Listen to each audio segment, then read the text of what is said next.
Okay, let's get started. As usual, announcements first. Let's get started. So the fourth short quiz for this week is now out. It's been out as of this morning. As usual, the quizzes run from Tuesday to Thursday. It's all about integers. You get 2 tries, 45 minutes each. Programming assignment 3 has been out also as of last Thursday. And let's get it done before spring break so it doesn't hang over into spring break, right? So let's take a look at the structure of assignment 3.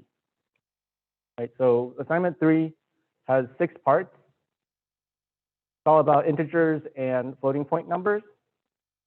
The first part is 2hex, where you're going to take a integer that you read in from the test file, and your task is to print out the hexadecimal representation. Right, so last Thursday, we worked through an example of 2bin, and we modified that to turn into a program called 2octal, 2oct. So you should be able to take a look at Thursday's lecture last Thursday and extrapolate that to solve 2hex. The second problem is called binary subtraction. And the idea is you're going to read in from the text file 2 binary strings. The binary strings represent 8-bit signed numbers, so signed character type numbers.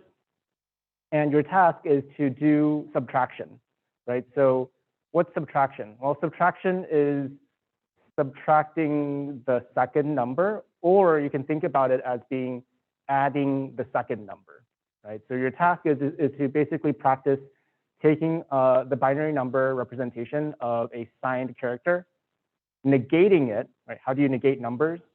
You flip all bits and add 1. And once you've found the negated number, you can add that to the first number and you'll have implemented subtraction, right? So you'll get a feeling of how add and subtract works at the bit by bit level inside of a computer.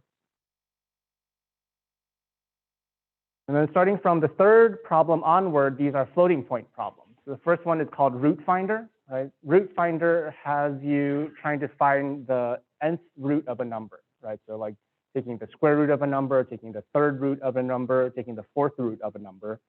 And you're going to do this by doing binary search. Right? I'm not going to go into detail how to solve this today, but we will look at another program called Monte Carlo estimation of pi, which should give you some demonstration of how to work with floating point numbers. All right.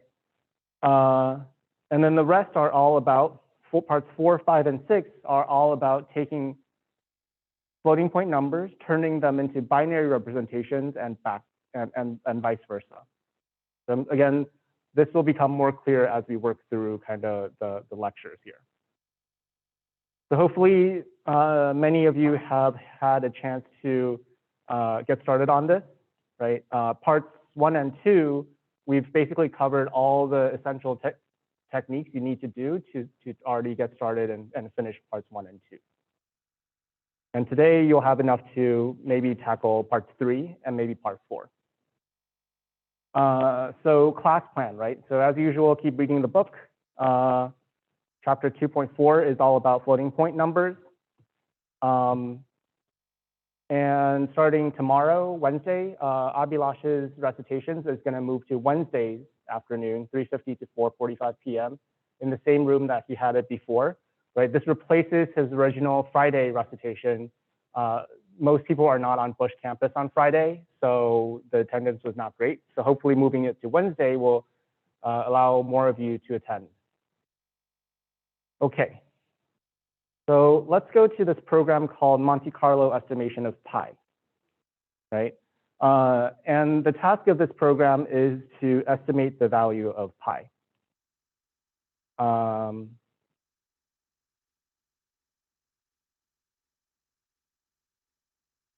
So if you git pull, you should be able to get this new demonstration program called Monte Carlo Pi. And this is a demo code that the TA Ishan helped us write, where the task is you're going to use random numbers and floating point numbers to estimate the value of pi. right? And this is structured in the same way as all of our AutoGrader little mini programs are structured. There are these test cases. If we go look at the test cases, the test case printout just has a single number. This is called precision, right? Professor? The goal here is to estimate the value of pi within this precision. Code's probably not there, right? Okay. Okay, now it's there. Okay, so if you want to follow along, it's now available on GitHub. Okay, so the test cases have this number called precision, and the goal of the program is to estimate the value of pi so that it's within this precision. So we know, pi is 3.14, and so within precision, a printout of 3.13 or 3.15 would all be valid. And if you look at the answers file, same thing. What the answers file have is the first line is according to the AutoGrader, what it knows the value of pi should be. And the second line is your target precision again. Right? And so if you're trying to do the root finder problem, which is this is very closely related to, just remember your goal is to only just print one number, and you're not going to print both of these numbers. Right? There was a question about this on Piazza already. So Monte Carlo estimation of pi. Okay, so before we go in and look at the code, let's think about the general approach here. So the idea here is we're going to use random numbers. And what we'll do is we'll basically throw darts. We'll have a unit square. We can have it on coordinate plane. Y. And the idea is we want to estimate the value of pi by just tossing coins. Right? So one place that pi shows up here is in the quarter circle on the first quadrant here. There is a quarter circle here. The area of this quarter circle is going to be the radius. Radius times pi divided by 4 is going to be the area of the shaded area here, right? The radius in this case is 1.0.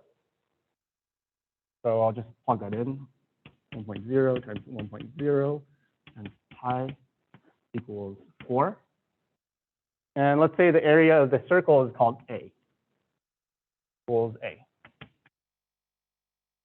So if we can estimate A, then we can estimate pi, right? So A is going to be 4, pi is going to be 4A. So now how do we estimate A? Okay, we just want to estimate the shaded area here.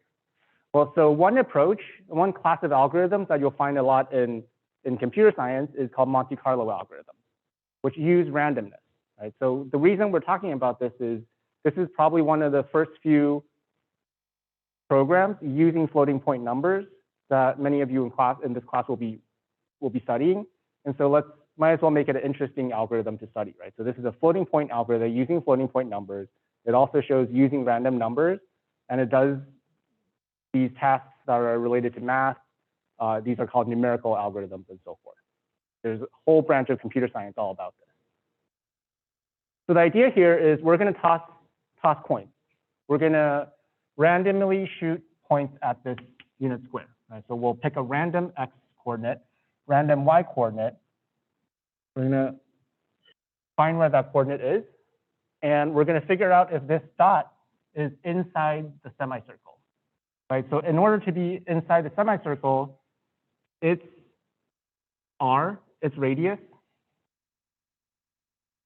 it's called d. Its distance to the origin has to be less than 1. Right? So the distance here is going to be its coordinate, x squared plus y squared. Take the square root of that. And if it's less than 1.0, then this dot is within the semicircle. If instead you had a random point somewhere out here, somewhere out here outside the semicircle, its distance to the origin will be greater than 1. right? So we'll shoot a bunch of random shots at this unit square. And after we've collected 1,000 samples, if not more, we can count the number of points that are inside semicircle, the number of points inside the semicircle, divide by total. This will be approximately estimation of the area. So any questions about the general approach here? Right. So once we found an approximation of area, then we can use that to calculate pi. Okay, so any questions about the general approach? Is there anything I can kind of clarify to make us understand what's going on here before we go to look at the code? Yeah.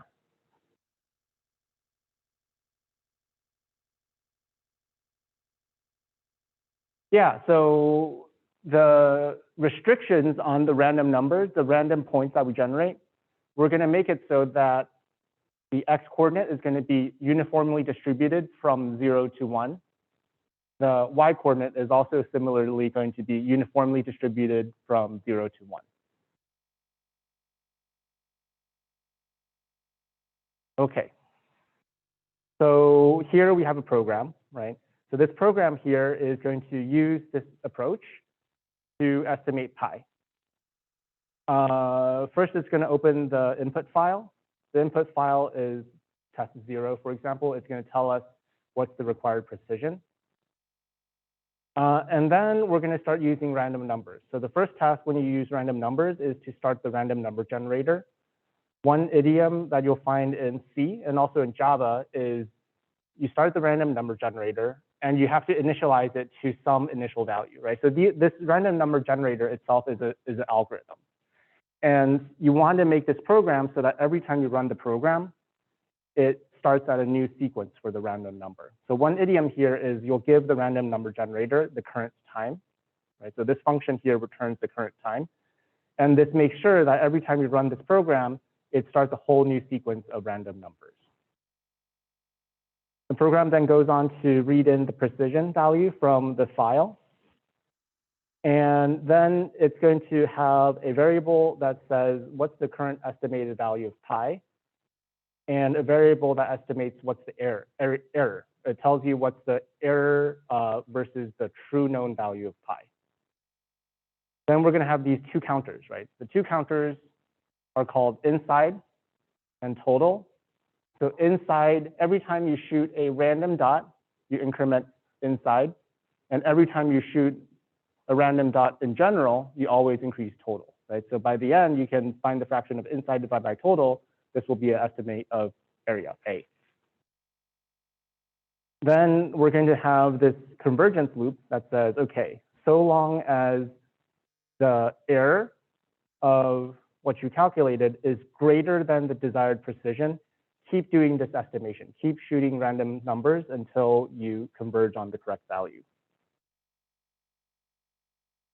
So then what we do next is we go ahead and do this estimation, right?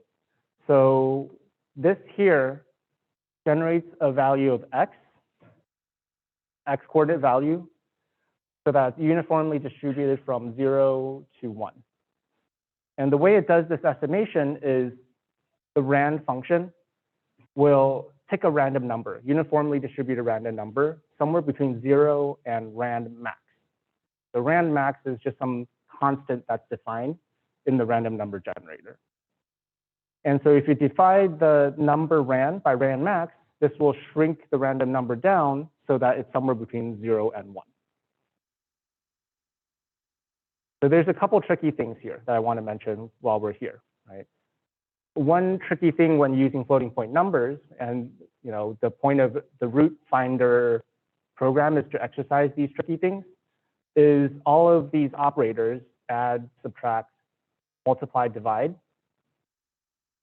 By default, they are integer operators, right? So in this case, rand gives you an integer, rand max is an integer, And if I didn't cast one of these into double, this will just be 0 all the time. So you have to explicitly cast the integers to floating point so that this operator, divide, is floating point divide. Okay, so that's a kind of gotcha kind of thing. And next, we're going to find the distance, right? So we've drawn a random x, random y. We'll calculate the hypotenuse, the distance of that point to the origin, x squared plus y squared, take the square root of that. That gives you the distance to the origin. And if the distance is lesser than 1, increment inside. And no matter what, increment total. So now we can estimate pi, right? We can estimate pi by taking inside, divide by total. And once we have an estimate of area, 4 times area will be pi. So estimated pi is going to be 4 times inside divide by total. And then finally, we calculate what's the error of this estimate, right? So here, in this case, we're just going to compare it against the known value of pi. So m pi is a floating point constant defined inside math.h. And we just compare our estimated value against the known value of m pi, the constant pi. And this error will drive this while loop. So while the error is greater than the desired precision, keep estimating until we're done. Right, so let's see this in action. So I'll print out some more info here. So I'll print the counter inside, print the counter total. I'll print the estimated value of pi.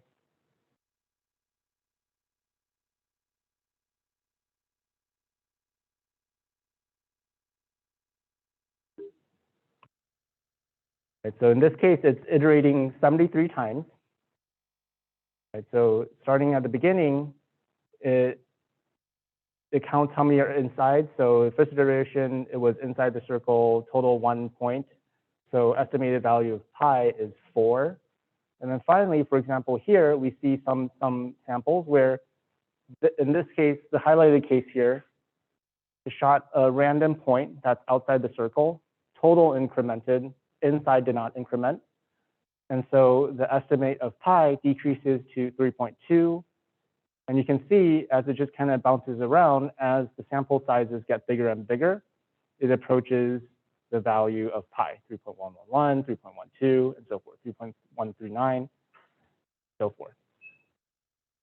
Okay, so if we comment this out, this will pass the auto-grader cases. So the auto-grader cases for this test here, the later tests require it to print out at higher and higher levels of precision. So here it has to print it out in 1 in a million accuracy.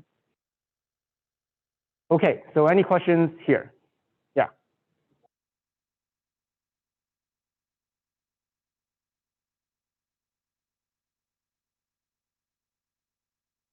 Yeah, so here, right, precision less than error. What's the question?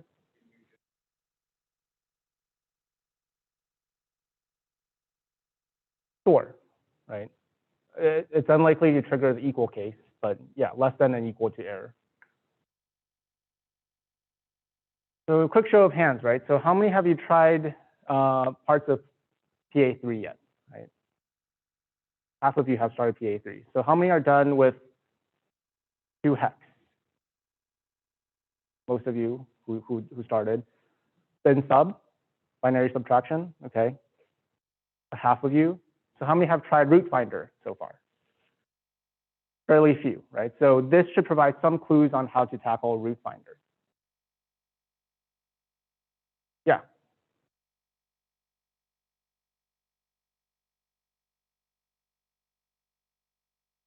Okay, so the question's about how to tackle root finder, right? So let's talk a little bit about root finder. So I don't want this example to end up giving you kind of wrong directions on how to tackle root finder. Mainly, this is supposed. You can use whatever algorithm to find the root, right? The one I suggest is binary search, right? So for root finder, I'm going to erase this now.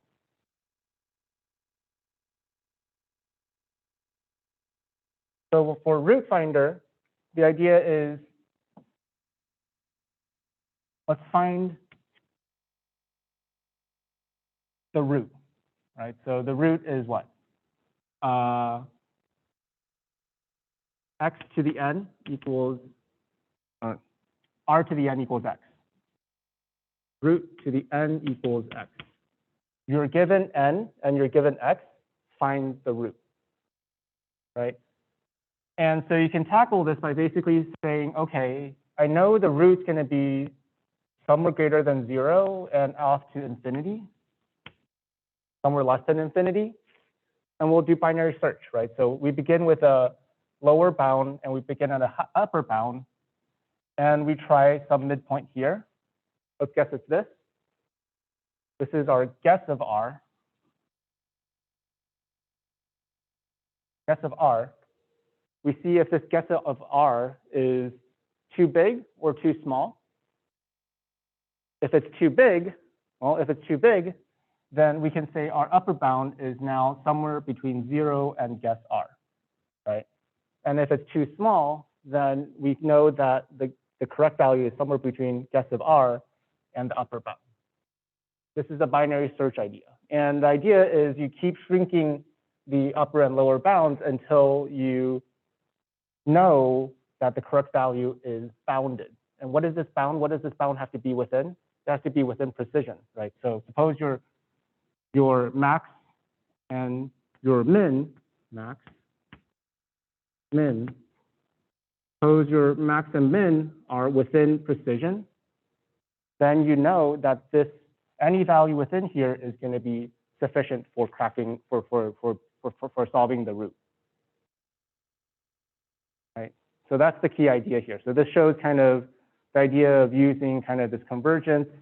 It emphasizes that when you're doing floating point operations, a tricky thing is don't forget to cast into floating point if the original number is integer. Otherwise, you're going to have a bad time.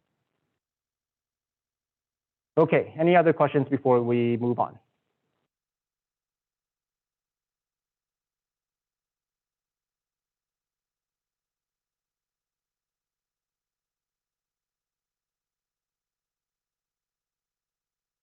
So yeah, so this shows two different things, right?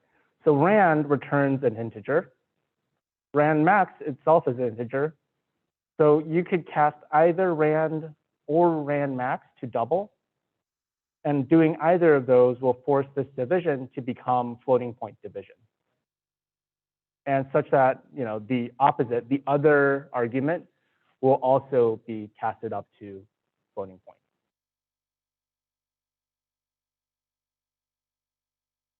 All right, so there you go. That's a first demonstration on floating point.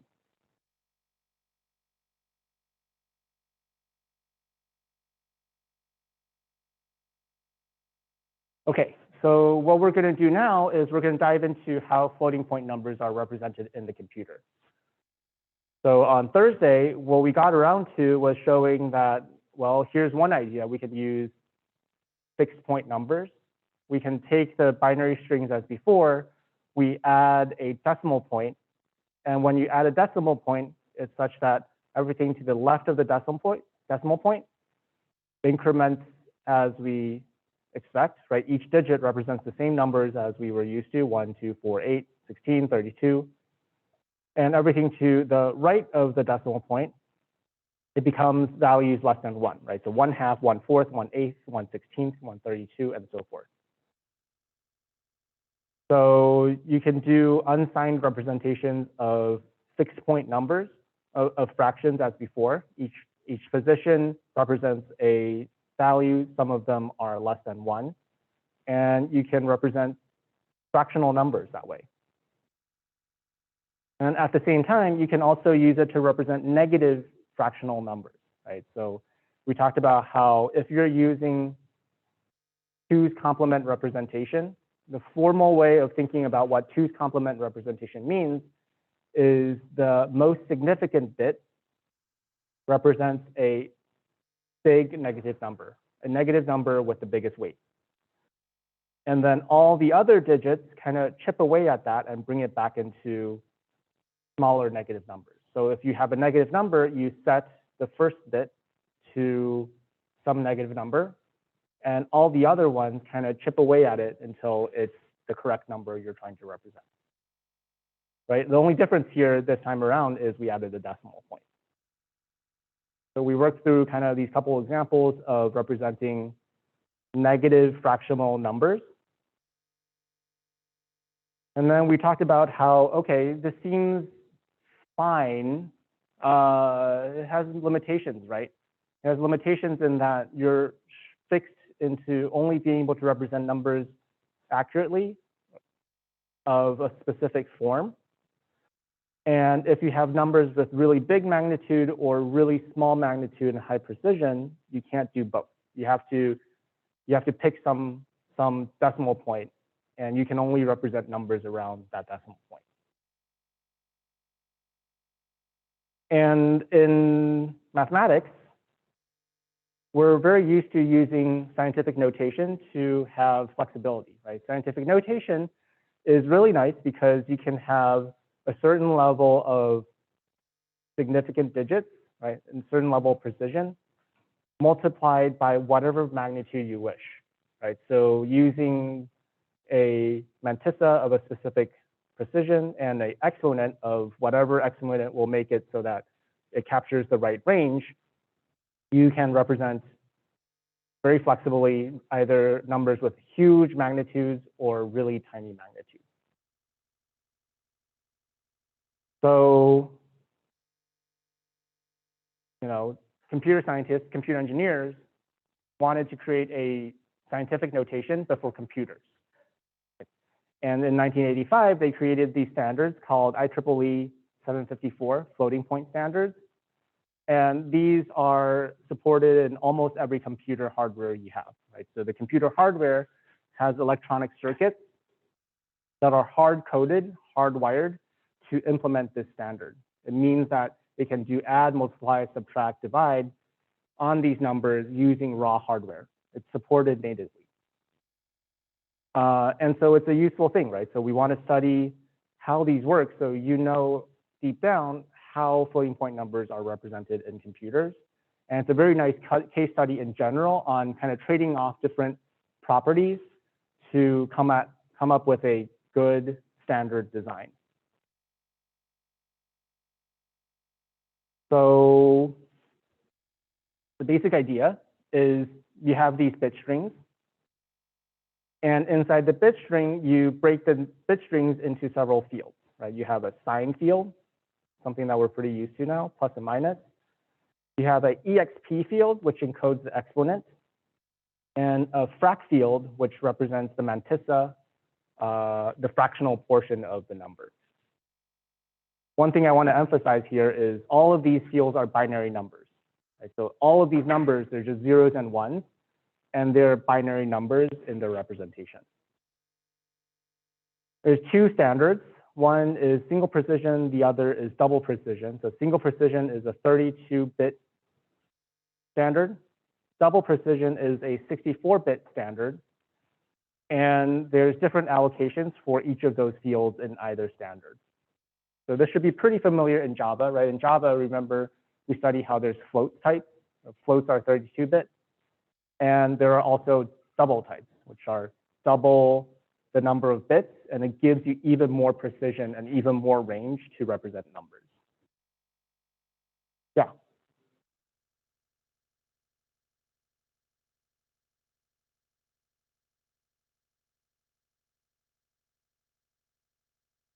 Yeah. Well, I mean, those are the two flavors of positive and negative numbers, right? So you only need one bit to encode positiveness and negativeness.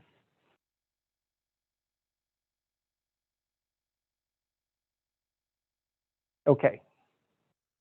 So this here summarizes the couple standards, right? So there's the 32-bit floats, 64-bit doubles.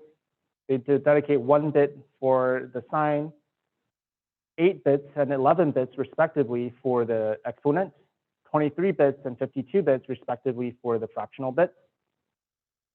1 plus 8 plus 23 equals 32.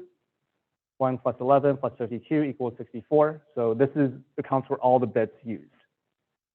Right? And then I mentioned that these days, kind of a new development and just kind of as an illustration of how the world of standards is ever growing. Now, these days, there's also half precision floating point numbers, right? So some people are designing hardware and they realize actually, we'd rather have even less precision and even less range because they want to tackle problems where this precision is not so important, but the sheer efficiency of calculating numbers is more important, right? So they've created these standards that use even fewer bits to represent the numbers.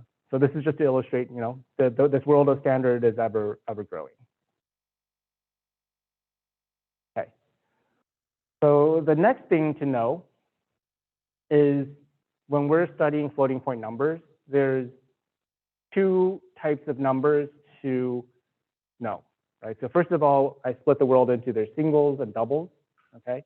And now then within singles and doubles, each of them, they have two more categories of numbers called normalized and denormalized. So the reason why this exists is kind of obscure right now, but we'll get to a point where you can appreciate why this is a very cool idea, a very neat idea, right? So if you look at the structure of the number line, the way floating points works is such that you can have huge numbers, large magnitude, and in the far ends of the number line, where the magnitudes are really big, each of the numbers that you can represent are spaced relatively far apart. Okay. So this is like if you had Avogadro's number. If you had Avogadro's number, the exponent is 10 to the 23.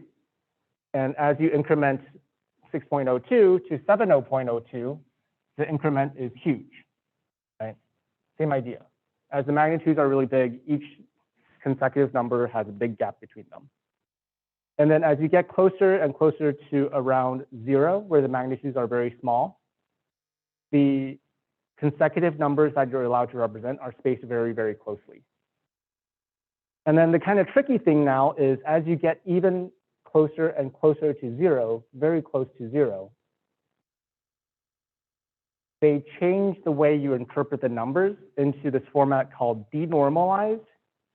And this is so that within this very close range around 0, there's even spacings around 0. Right? So this helps it so that when the magnitudes are very small, these numbers are very nicely behaved. There's no big gaps between the numbers you can represent. And again, this is kind of a subtle point, right? This is a subtle point. We'll come to appreciate why this is a neat idea at the end of all of this. And so all you need to know right now is normalized numbers are normal. They're out in kind of the typical range. And denormalized numbers are very close to 0, surrounding 0, so that it's well behaved. And OK, so I split the world from singles and doubles. Within singles and doubles, each of them, there are normalized and denormalized. How do we tell the difference between normalized and denormalized? Well, it's all within the EXP field. Right? So here I have a floating point number. And its structure is such that you have the sign bit. And then shaded in teal here, these are the EXP bits, which encodes the exponent. And then the remainder are fractions. And normalized numbers are all the numbers such that the EXP field is neither 0 nor the biggest possible value. Right? So suppose you had an EXP field of 8 bits, like a single precision number. If EXP is 0, it's denormalized. If it's 255, it's something else. Okay, so EXP field has a specific set of range that is valid to be normalized. If it's all 0, then this means it's a very small magnitude number. It's close to the value 0.0 and the denormalized number. And then at the same time, if you wanted to represent either infinity or some error code, you could set the EXP field to be all 1. So all ones here encode infinity. Okay, so any questions here? So how many values of infinity are there? See people holding up 2, right? So there's negative infinity. How do we represent negative infinity? Well, it's a negative number, so sign is 1. And suppose that this is a single precision number. So to get infinity, you would have 8 ones. Right? So from here on, it's a negative number. The EXP field is all ones. And so long as the fraction field is all 0, this encodes negative infinity. And the positive infinity would just be same thing, except the sign bit will be 0 to indicate it's a positive number.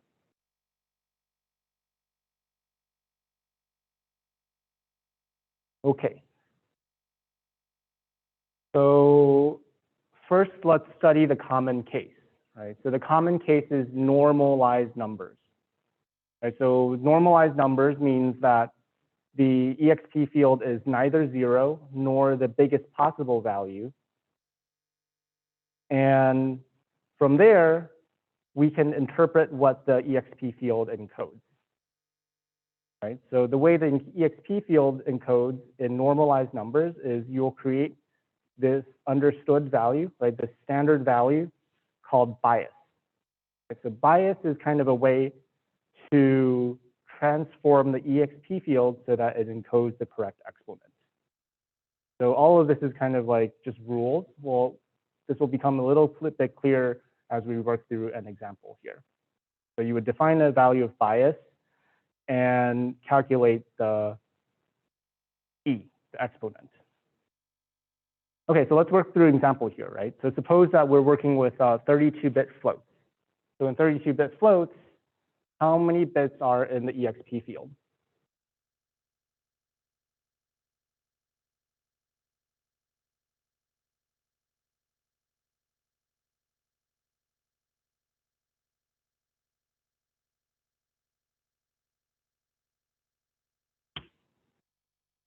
Number of bits in EXP.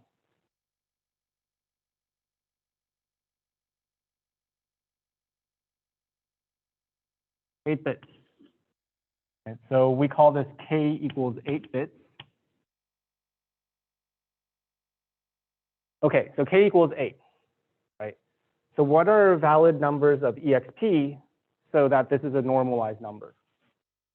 Right, so we've ruled out 0, 0, 0, 0, 0, 0, 0, 0, right? This would lead to a denorm number.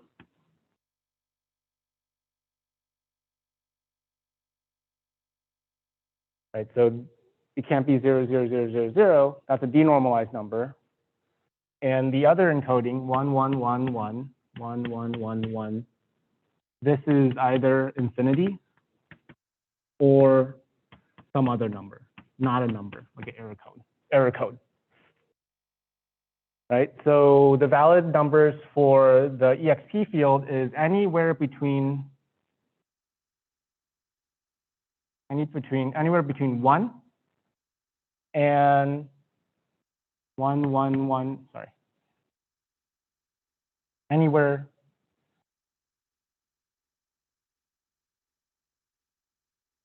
between what this number is, right? So this number would be 1, 1, 1, 1, 1, 1, 1, 0 is fine. This number, this binary number, would be a valid field value for EXP. And so what's this number in binary? This binary number is, DJ. Is it 254? No, this is an unsigned number. Right? So this number will be 126. How do we see that? Oh yeah, it is 254. Sorry about that. Yeah, this is 254. 254. Right, how do we see that? This is 1, 2, 4, 8, 16, 32, 64, 128. right? So if you had added up all of these, this would be 255, but there is no 1, so it's 254. So EXP is somewhere between 1 and 254 inclusive. These are the valid numbers for EXP. Okay, that's all good. But if EXP was somewhere between 1 and 254, this would mean that you can only represent numbers that have magnitudes at least 1, right? If you wanted to represent something like 0.0001, magnitude less than 1, then this encoding is not very useful. So what you want to do is you want to bring the exponent somewhere so that you can capture both big magnitudes and small magnitudes. And the way they do this is using this implicit kind of number that shifts the interpretation of EXP so that it's a lesser value. So here they set bias defined as 2 to the power of k minus 1 minus 1. And so what is this value if k equals 8? K equals 8, it will be 2 to the 7 minus 1. What's 2 to the 7? 128 minus 1, this is 127. And E is going to be the EXP shifted by this bias number. So E equals EXP minus bias. So EXP, suppose EXP is 1, well, 1 minus 127 is going to be 126. If EXP is 254 minus 127 equals 127. Right, so now you can use the EXP field to encode numbers with really small magnitude and also really huge magnitude. Yeah.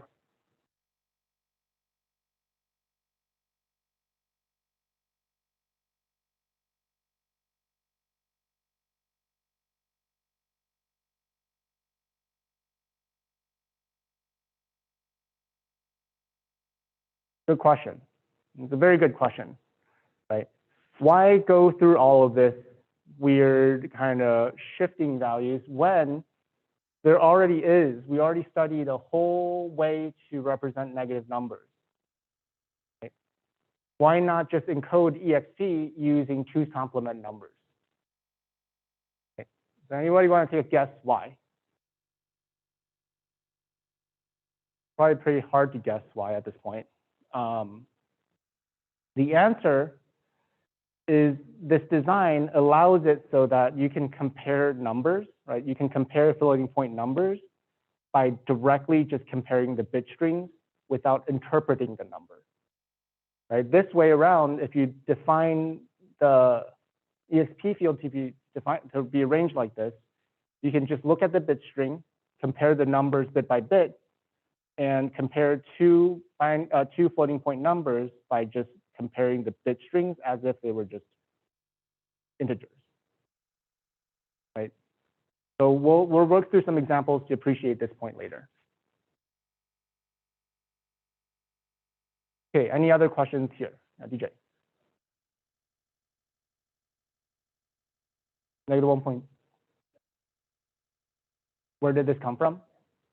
So where did this -126 come from? Well, this -126 came from the smallest value of EXP, such that still a normal number is 1, and 1 minus 127 is -126.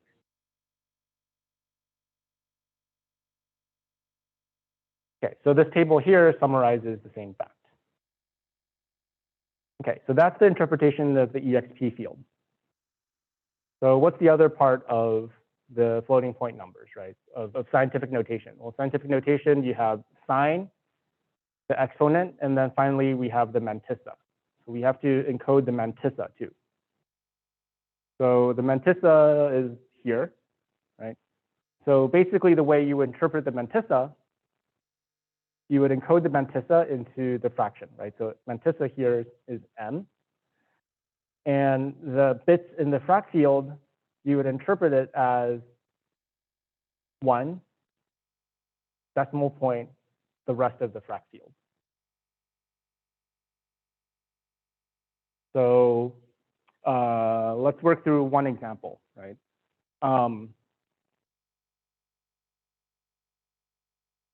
The next slide is the example. Here we go. Okay, so let's work through example to appreciate this. So this task here is a float to spin task. We have a floating point number, a real number representation that is decimal valued. And our task is to write out the binary representation of this number. Right, so let's work through each of the fields. Right, so what are the fields of a floating point number?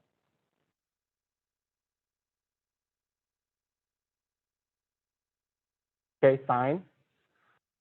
What other fields are there? Exponent and mantissa. Okay, so let's first start with the sign. Sign's pretty easy. What's the sign supposed to be here? Okay, the S bit will be 0 because it's a positive number. So the task is we have this number 12.375 is decimal. And this value, we're going to represent it as -1 to the power of sign times m times 2 to the power of e. So we can compare that this is what we wrote down before. All floating point numbers are the sign, indicating the sign, times the mantissa times 2 to the power of e.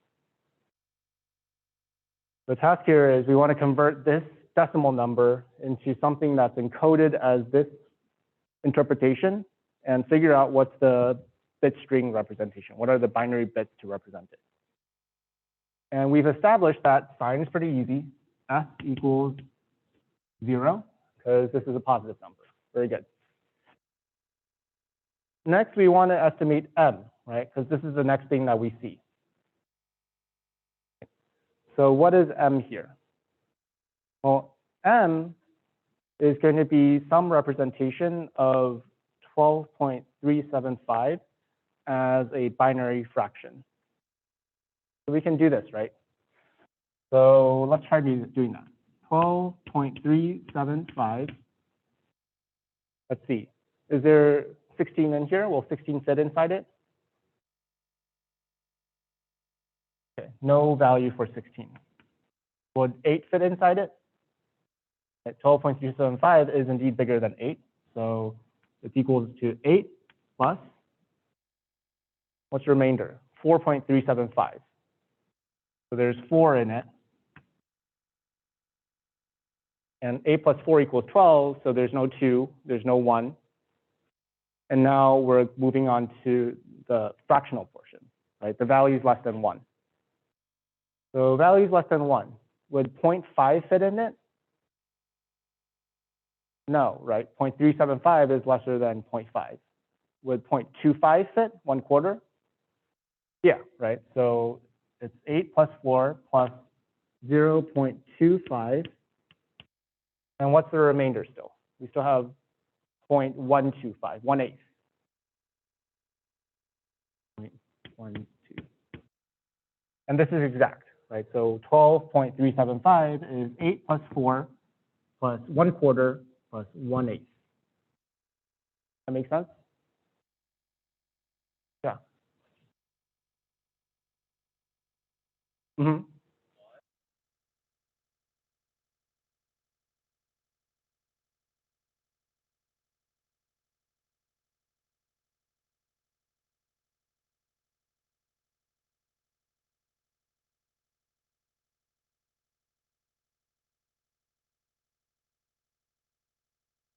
Yeah.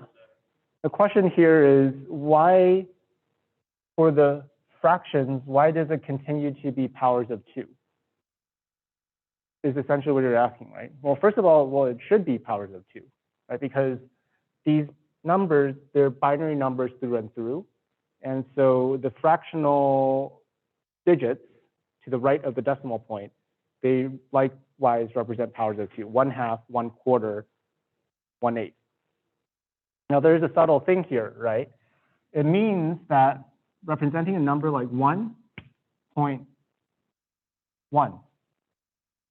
Well, what's 1.1 in decimal, in binary? Well, it's tricky, right? I look at this and I don't know, right? So 1, there's 1 there. Is there 0.5? Okay, there's no 0.5. Is there 1/4? No, there's no 1/4. Is there 1/8? There's no 1/8.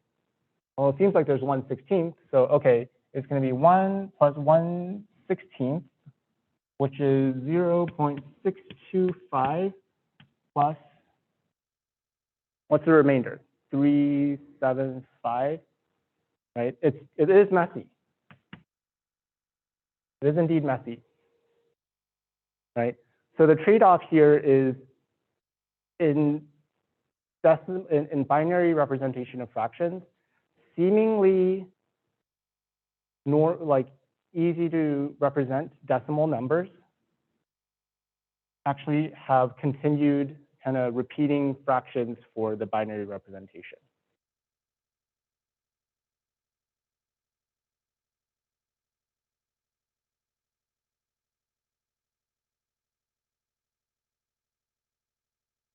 $3,000. Yeah, like let's say like you want to 0.003. Okay. I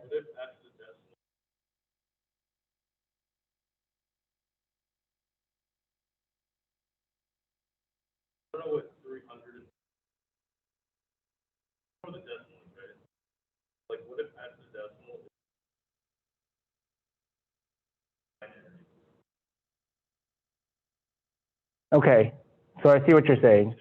I mean, you're trying to invent some kind of system, right? So you say, okay, we have the integer part, and then for the fraction, let's say, okay, everything here we implicitly multiply by 1,000, so that this just becomes 3.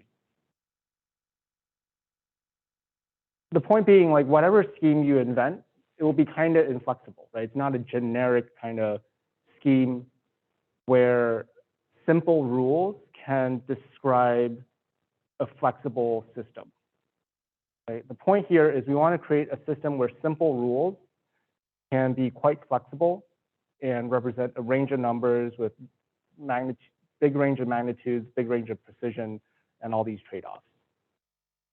Right? And the way that floating point numbers work is, well, the fraction is such that the fractional portion is represented as a binary fraction. But because of that, something simple like 1.1 would not have a clean representation, and that's fine. So let me just like kind of conclude this, right? We can take one more minute to show you kind of an interesting digression, because we're talking about this, and it is an interesting question. To come back to the board here, we've done this trial division.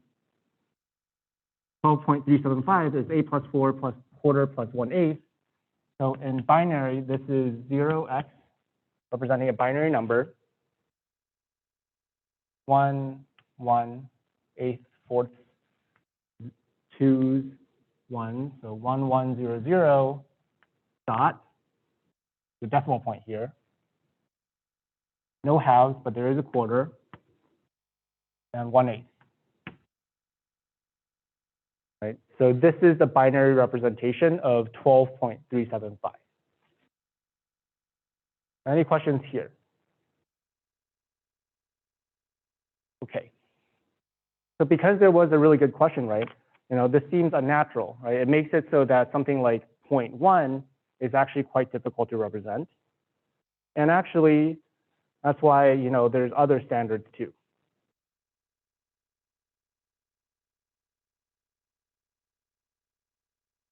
Go to Wikipedia, single precision floating point.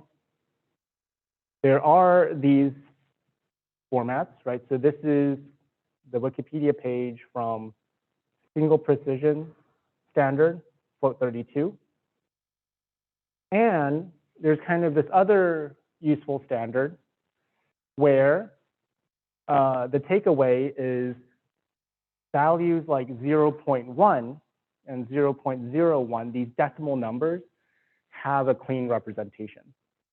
And the reason that this would be useful is for financial calculations, right? So there are some settings where, we're not doing science, we're doing decimal numbers, like calculating finances, and the decimal numbers have to be represented precisely. And so there are these standards here which kind of go along with what you suggested, like let's come up with some standards so that 0.1 has a perfect representation. So this is a kind of interesting tangent. Okay, so back to what we're doing, right? 12.375 into floating point representation. We got the sign, we're still working on the mantissa. So we have M is going to be somehow encoded as this. And for M, we define it as 1 dot frac. Right, so what we're really trying to find is what are the bits of frac, the fraction field, so that M represents this. Right, so we also have here, we figured out what M is. So M should be 1.100011. So the frac field basically takes this implied 1.0 in front and cuts it off, right? So the frac is just going to be this number here. The frac field will be 1.00011. So how did we do this? Right, so far what we've done is we've managed to encode the sign, the mantissa, and the mantissa is encoded using the frac field like this. We write down the frac. There's a leading 1 that's implied, saves us some space, and you record down the frac field like this. Okay, so finally, we need to do the final piece, right, which is actually represent the exponent. So how do we get the exponent?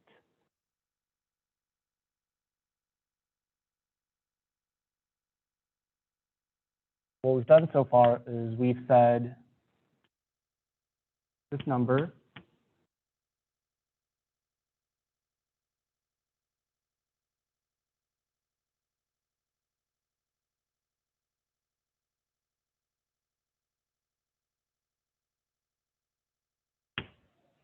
is this.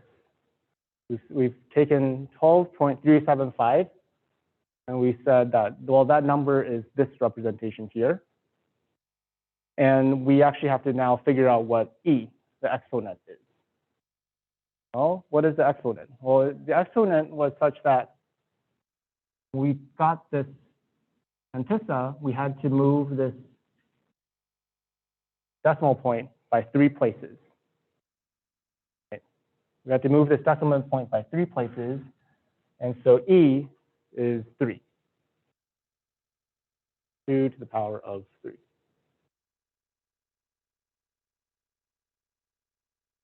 So finally, we need to encode that exponent as the EXP field. And the EXP field is just going to be EXP equals the value of E plus bias. So E comes from 3, right? That's the E there. And the bias, well, this is single precision floating point, so we can go back to this slide here and see we figured out the bias value is 127. We import the bias here, 127 equals 130. This is a decimal number. Okay. So any questions about what we did here? Are you ready to bring it all together? let's bring it all together, right? So to bring it all together, the binary representation of this number here is going to be 32 bits, floating point number. First, you write down the sign, 0. Good. Then we write down exp. exp encodes e, which is 2 to the power of 3. And because we want to be able to encode exponents that are both really big and really negative, big positive exponents and big negative exponents, we shift it by a bias, right? So the exp field should be 130. So 130 is 1, 0, 0, 0, 0, 0, 1, 0. 128 plus 2 equals 130. This is the 8-bit exp field. Done. And then finally, the frac field. Right? The frac field needs to encode these 6 bits here. Right? So the frac field is mostly going to be a bunch of zeros. It's going to be 0, 0, 0, 0, dot, dot, dot, dot, dot. A bunch of zeros until the last few bits are 1, 0, 0, 0, 1, 1. How many leading zeros should there be here?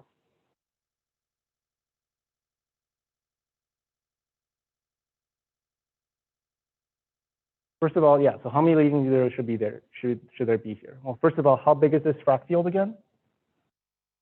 What's left? The 32-bit floating point number.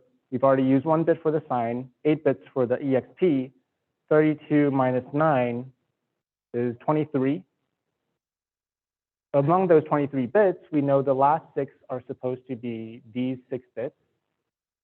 And so here we have just 17 zeros. 17 zeros to pad that out. So this bit string here, this 32-bit string, is how to represent this decimal number as a floating point number. Okay, yeah, question.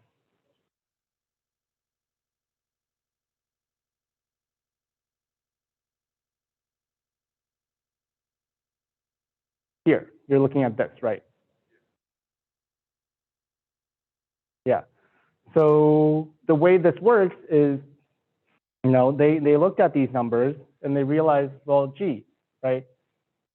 If we're taking numbers and turning them into a scientific notation binary number, well, the way you put anything into scientific notation is you make it so that the decimal is immediately after the first first significant digit, right? And it's binary, so this first digit is always going to be 1. And remember, like, okay, what's Avogadro's number? I'm going to use this board. So for people online, I'm just writing down Avogadro's number. Avogadro's number is 6.02 times 10 to the 23rd. Why do we put the decimal point here? Why is the decimal point here? We could easily just say, okay, Avogadro's number is 0.602 times 10 to the 24th. Or we could say Avogadro's number is 60.2 times 10 to the 22. Right? But famously, Avogadro's number is this number here. Why? Because the convention is you put the decimal point after the first sig, right? So in binary numbers, same thing. The decimal point is going to be after the first sig, and in binary, the first sig is always going to be 1. So all of these numbers, they realize, okay, the mantissa will be 1 point something always. So let's just chop that off and record the rest. Gives us even more, represent even more numbers without paying any extra cost. Okay, yeah, question.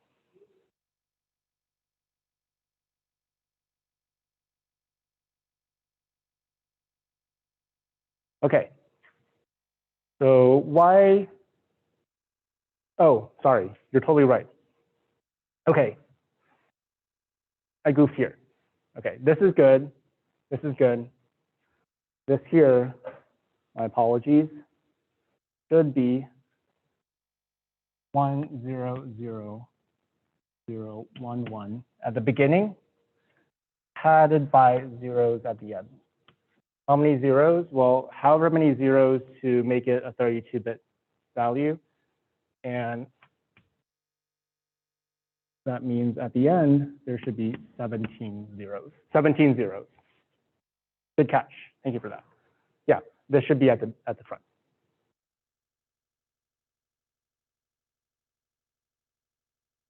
Right. What are the rest of the bits for?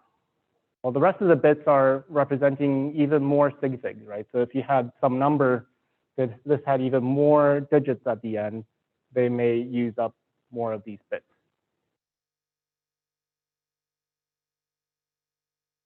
Okay, any questions here before we move on?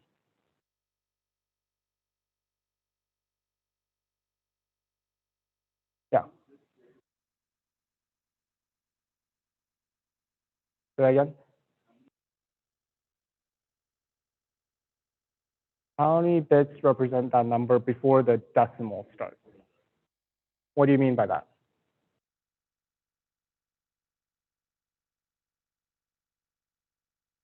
Here, you're looking at this? This.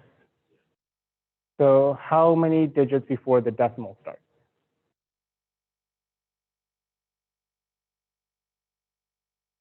Don't we store the 1 point, right? Okay, so I think the confusion here is how do we get to here from this? We had taken 12.375. We said that 12.375 is 1100.011. Well, and in scientific notation, you scooch this decimal point until the decimal point immediately after the first sig fig. Right? And by moving this by 3 decimal points, it means the exponent is 3. Right? Such that this number here is 1.100011 times 2 to the power of 3.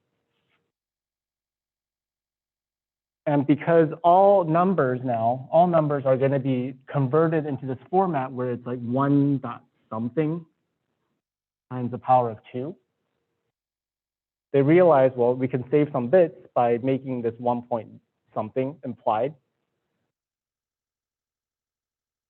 What if it's 2 point something? Can this be 2 point something? Can this digit be 2? No, right? All of these are binary numbers. These are base 2. All these are base 2. How will we represent Avogadro's number? All right, so let's do Avogadro's number. Okay, Avogadro's number. Can I erase this? We're now going to go off the notes and we're going to try doing Avogadro's number.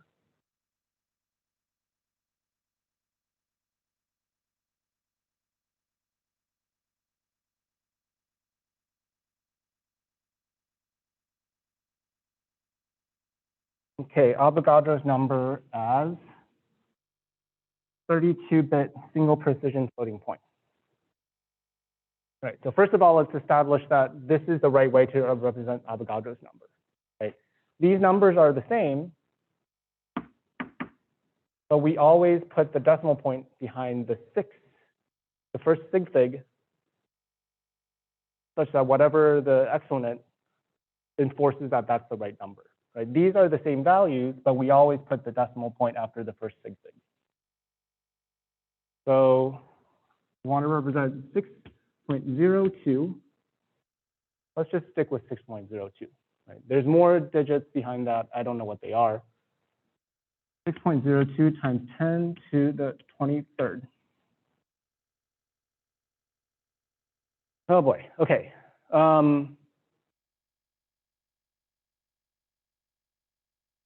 Well,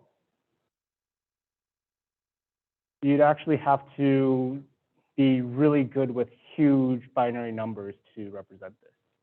How about we bring this down a little bit, right? The reason I say that we need that is because we actually need to take 6.02 with a bunch of zeros behind that and divide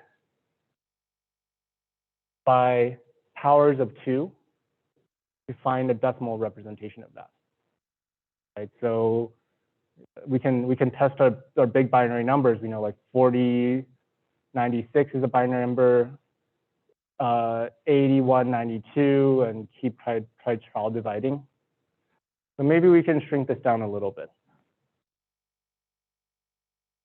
So as a cheat, or not a cheat, but just because, we don't have the computational power by hand to figure that out, let's say we're now trying to do 6.02 times 10 to the 3.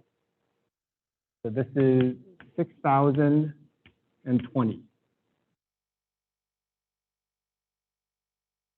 We're representing 6,020 as a floating point number. Well, what's 6,020? It's 4096 plus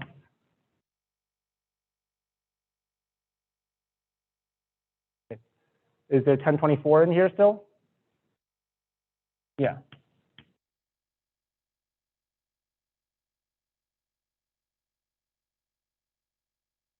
What's this number?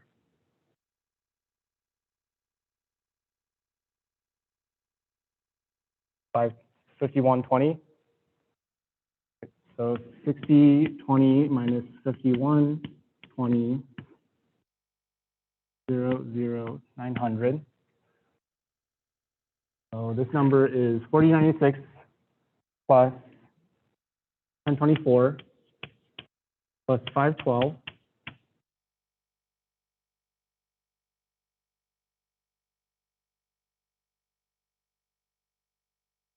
$388. So 388 is going to be plus 256 plus 128.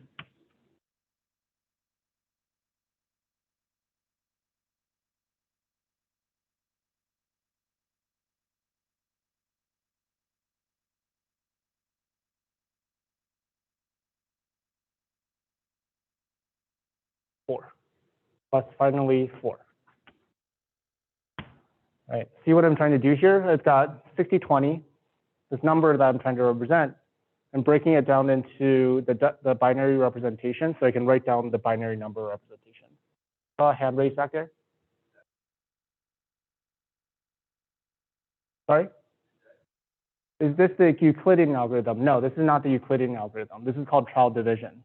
Right? Trial division in the sense that I take a number, I try dividing it into powers of 2. Right? So I said, okay, there's 4096 here. Okay, so 6020 minus 4096 minus 124. Right? I keep subtracting the power of 2 to figure out if there's that digit there.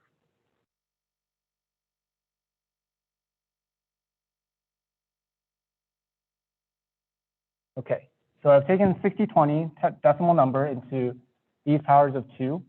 So the binary representation of this is going to be 1, 0, 1,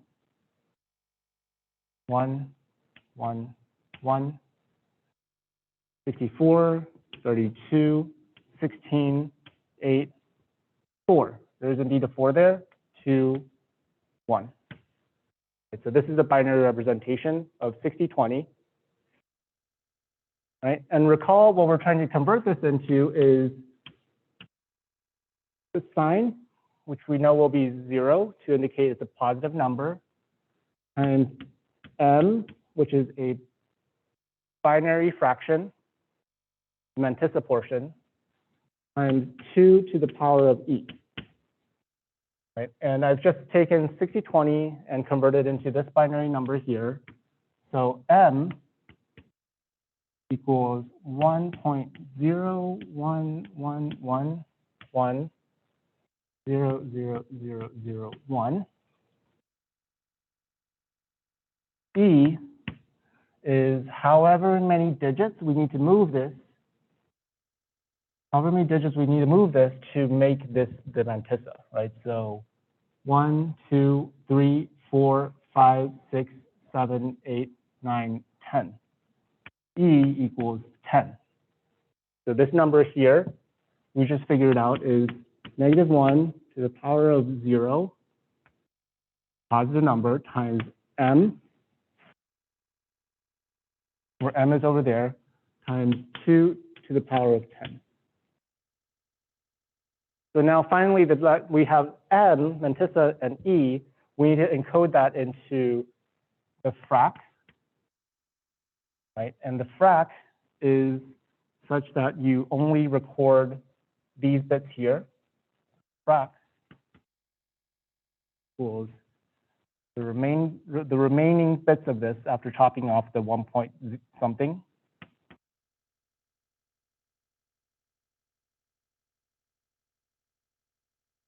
And exp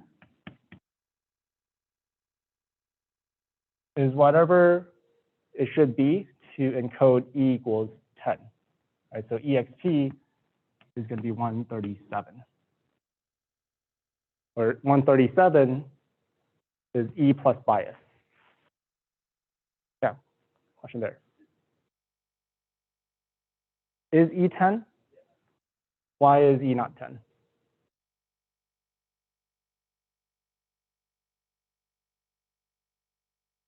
Let's see, 1, 2, 3, 4, 5, 6, 7, 8, 9, 10, 11, 12. You're right, it's 12.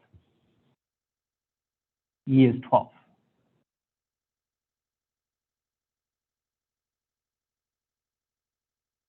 Good catch. And so exp is 127 plus 12 equals 139.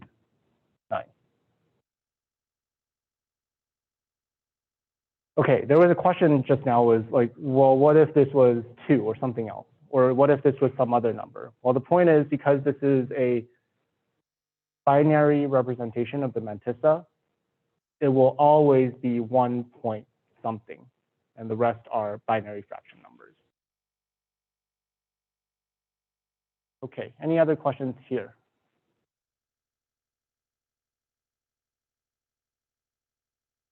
Okay. So we covered normalized numbers.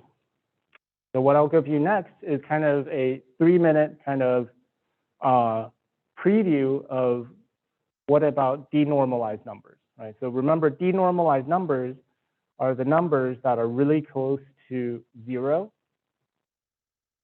And in order for these final numbers really close to 0 to have nice properties, so the nice property that we want to enforce is that the spacing here is consistent, right? All of these decimal points, all these representable numbers are evenly spaced around 0. And in order to achieve that, we changed the encoding. We changed the encoding a little bit. Right? Remember, all of this was for normalized numbers. For denormalized numbers, so long as exp, right, this exp field, if this exp field is 0, all 0, 0, 0, 0, 0, 0, then the encoding changes. The interpretation of e, the exponent from the exp field, changes over, right? So it now becomes 1 minus bias. And then same thing. We then also change the interpretation of m. Right? So for these, they make it so that m has implied leading 0 point something. Okay. So you can work through this in detail. We'll do this again also on Thursday to basically show that by changing the encoding this way, you have nice properties around the origin so that the representable numbers around 0 are evenly spaced. Okay, all right. So we'll come back on Thursday to talk about denormalized numbers.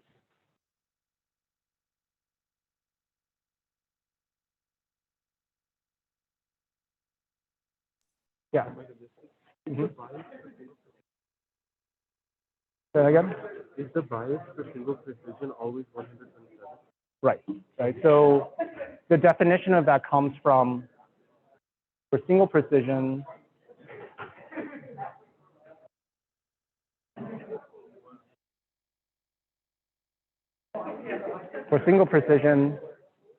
right? Single precision is a 32-bit type. the EXP is always going to be allocated 8 bits. And in order to make it so that you kind of center those 8 bits to represent either really high precision or high magnitude numbers, we define it so that the bias is 127 to decrease the number that you have by a certain value. Yeah. Thank you. Sure. Hi. Could you do that again? Like, for example, we transfer this one into like the binary all the way. This step here, or the whole thing? Yeah, the whole thing. Like we represent like you did in the last. Okay. First is sine. Yeah. Okay. So can we come back to that last? Because I think other people may have shorter questions. But I will come back and work this example. Sure. So could we represent like this 2 as like 10 since like 2 is 1, 0 in binary? So this is the format that we're getting to, right? Yeah. No matter what the number is, it's going to be 2 to the power of something.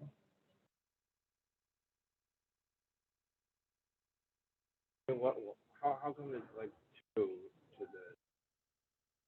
0? Sure, right? This is a human readable form. Oh. You could say, fine, this is quote unquote 0x10, and instead of saying that this is 12 as in a human readable number, I could say it's 0x1100. And I don't know, that doesn't seem, this is representing the same idea. It's 2 to the power of 12.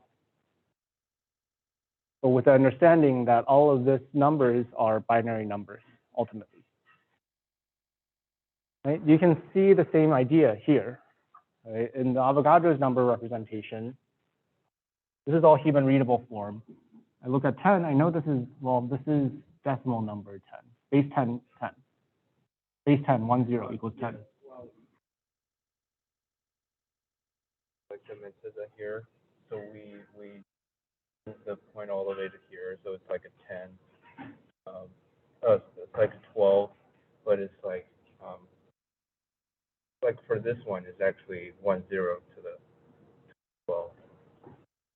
10, sure. It's binary number 10 to the power of 1100. Yeah. And also for the floating point system, like I heard another form of floating point system, which like this part is 0, so it's positive, negative, 0 point, like D1, D2, and there's the exponent. And it doesn't say like which IE. So that's not going to be the standard floating point, right? So this is the standard floating point that most computers implement. It's like FL beta, which is phase. I mean, this is the IEEE standard, right? So I'll emphasize why that's so, too, right? If you look at in our assignment pieces, right? So the first piece after root finder should be bin to float, right? I think that's part, yeah. So in bin to float, or rather in double to bin, in double to bin, there actually is this comparison here where we're going to inspect at the bit by bit level how value, this double value is represented in the computer, right? So you can actually compare your algorithm versus what the computer itself intrinsically is actually representing the bits as. And you'll see that the iLab computers, and indeed most computers, are representing floating point numbers using the standard here. This is not just like some software algorithm, it's actually a implemented hardware standard. Yeah. Sure, and you know, maybe there are other ways to do floating point, but it's not the standard IEEE floating point standard. I finished root function. Uh-huh. I consistently keep getting, but previously I made some errors before I got this consistent in one test case moment, so I kept getting 16 out of 25. Just wanted to ask if you think this is the right approach. So what happens if you keep running it right now? Now, if I keep running it, I'm getting 25, but All the time? all the time. Like really test it, right? Keep running it. Yeah, run it like 10 times and double check that really getting 25 all the time. So, okay. And if it is getting 25 all the time, then sure, then it Okay. must be good. Hi. Can you put it on the desk here? Yeah. So we saw You zoom in, it was the double thing. double tip in. Okay. Can you zoom in? This is text is tiny. Control plus. Zoom in. Yeah, there you go. So why do we start at the largest possible EXP? But we would start at 0 and then add the dialog. Like after we find the exponential we add 1 and 1. We start the largest. Why do we start at the largest? Then Well, why not start at the largest? so then you find the largest and you add 5, which is the exact same value. And it's like complete. Right, so what is this trial EXP here? Well, this trial EXP here, basically, you know, we have this number, its binary representation is this. And what trial EXP is trying to do is keep moving the decimal point backward until, aha, we find we have the 1 point. So that's all there is. Right? And it's easier to do it from this side because, well, the trial division or the kind of the trial EXP is just like you keep going through this. It's like, okay, 0, 0, 0, 0, 0, 0. All these are zeros until finally we see, aha, 1. If you wanted to go from the other way, the smallest value possible of E or EXP and come back through, well, in terms of an algorithm, come all the way through, well, you see this, but you would never know when this 1 is the final one you'll see. Yeah.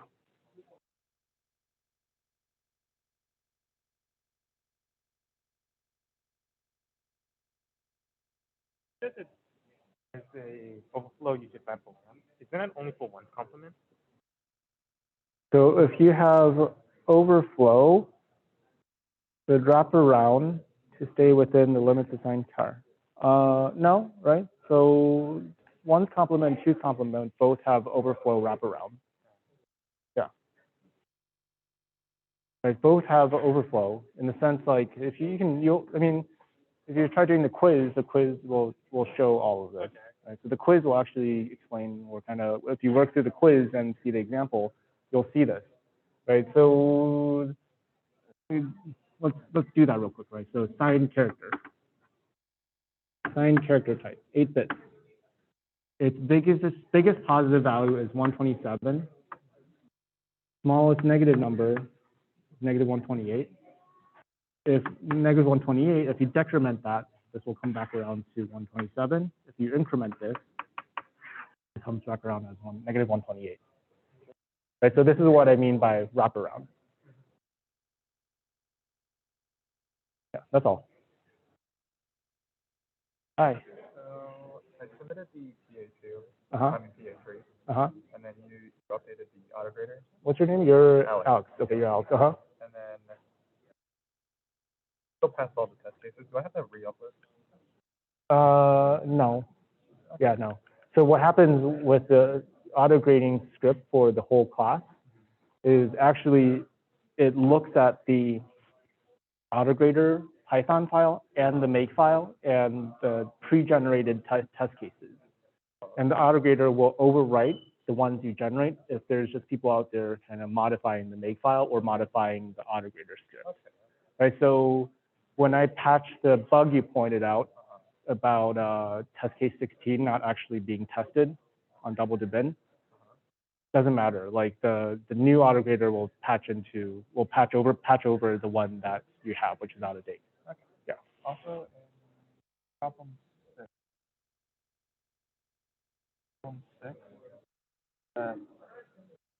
turning them into double, like I got the specific with the implied one, added them together, and then put them back into binary. Mm-hmm. Like that's okay? Yeah. Okay. That's Cool. Thank you. All right. Why is the bias always 127? Why is bias always 127? Well, the shallow answer, the easy answer, the simple answer is, well, because bias in all floating point system is defined as 2k minus 1 minus 1. So k minus 1, k is 8, like 8 bits for ext. So 2 to the 7 minus 1 equals 128 minus 1 equals 127. That's the shallow answer. The deeper answer is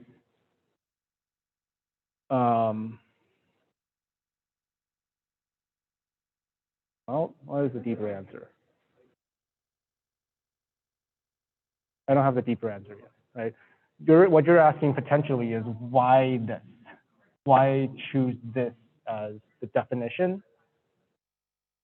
And I suspect the main reason is just so that E is going to be somewhere nice, right? It's in between, it brackets, it kind of centered around this possible range.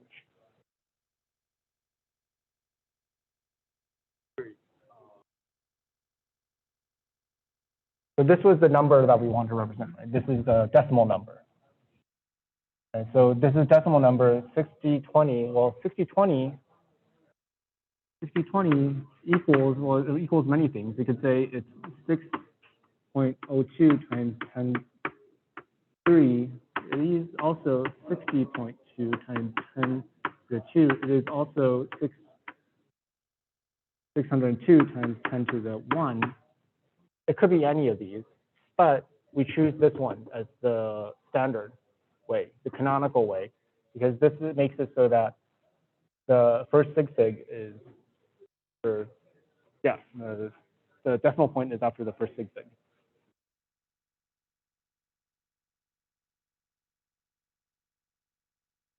you put it down here?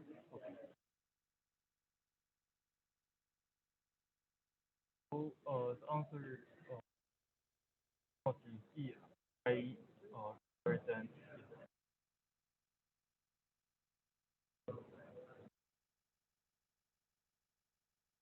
So you have a number here. Where is this printout coming from? This is coming from here, LD, right? So you have 14, right? So the numbers that you need to represent are 0, 1, 2, 3, 4, 5, 6, 7, 8, 9, 10. But 10 is actually A, B, C, D, E, right?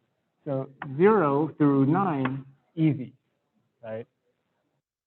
A through E, basically what you can do is, okay, if it's A, well, the number, right? Number, I guess you call it like, what is it? The bit.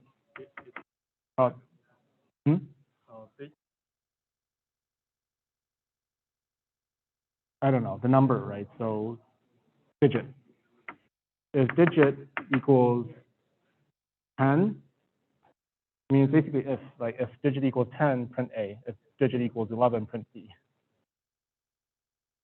Another way you can do this is digit is the number minus 10. This is an index now, right? And then you could say A plus And remember, in the ASCII table, these are in sequence, right? So A plus 0, A plus 1 equals the character B. You see what's going on there? Right, so this is the character table, right? The character number for A is 1 less than the character number for B.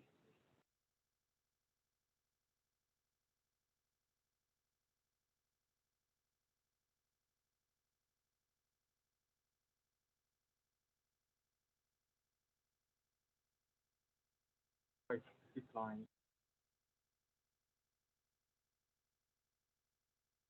Each size is four and the 6 bits. So you're trying to solve 2 hex here. So, Well, there is 2 hexes. okay, so I'm not going to answer your question directly, but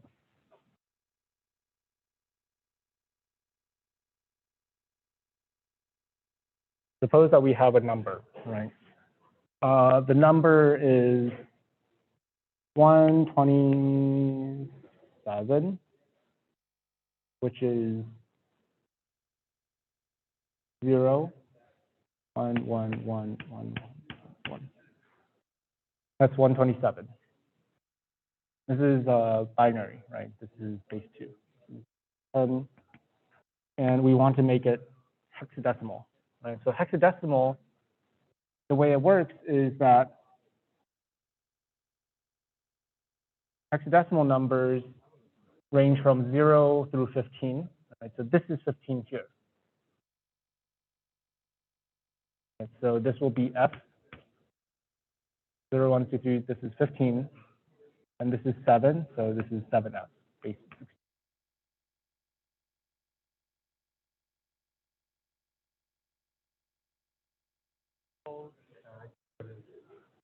How many hexes there?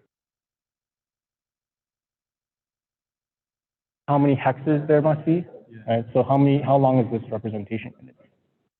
Well, the answer is, well, basically, if this is a hexadecimal number, 0x. Oh, I've been writing the wrong number somewhere. Okay, so suppose that this is a hexadecimal number, 0x. All these places, well, this is going to be the 1's place, this is the 16th place, this is the 256th place, this is, I don't know, I don't know these bigger numbers. Right? It's very large, it grows very quickly.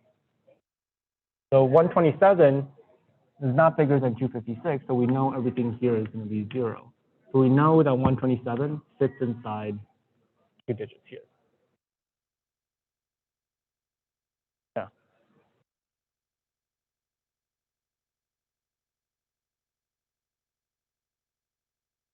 Yeah, so you wanted to work through an example, right?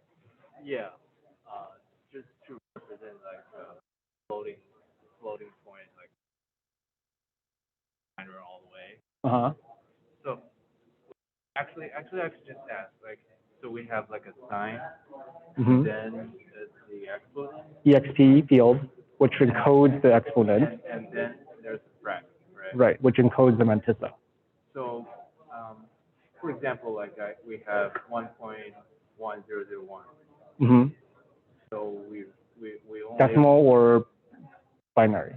binary. Binary, 1.001, okay. So at the frac part, we Mm-hmm. only represent part behind the decimal point. That's right. Okay. So because since we already know there's a 1 there. That's right. We don't have to represent. That's right. Okay. Yeah. That's basically it. Yeah. Thank you. Okay. All right. So I think we should vacate the room.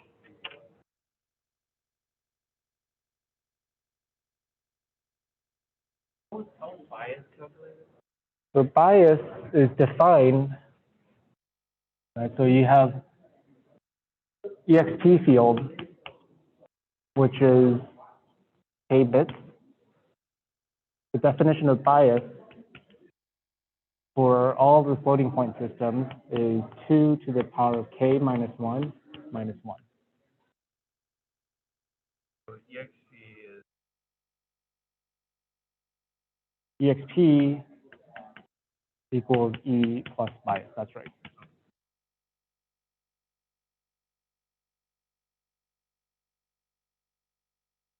plus bias.